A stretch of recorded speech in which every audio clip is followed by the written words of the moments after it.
Bersara sengsara.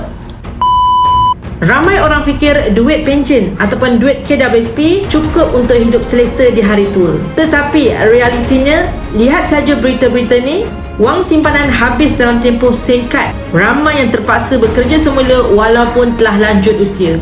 Bayangkan tuan-puan, setelah bertahun-tahun kita bekerja, bila bersara, hidup makin terhimpit. Harga barang makin naik, kos kesihatan meningkat, tetapi duit pension kita makin susut. Jadi, apa pilihan yang kita ada? Sebab tu simpanan emas sangat penting. Emas tidak menyusut nilai seperti wang kertas. Ianya penyelamat di saat kita sudah tidak berdaya untuk bekerja lagi. Sasarkan 1 kilogram emas untuk bersara dengan selesa. Jangan tunggu hingga terlambat, mulakan simpanan emas anda sekarang. Biar sikit asalkan ada. Hari ini kita bekerja keras, esok-esok kita mahu bersara dengan tenang dan bahagia. Yang mana nak miliki simpanan emas sebagai backup dana persaraan, boleh klik link di bio Safia Sophian. Saya bantu sebaiknya.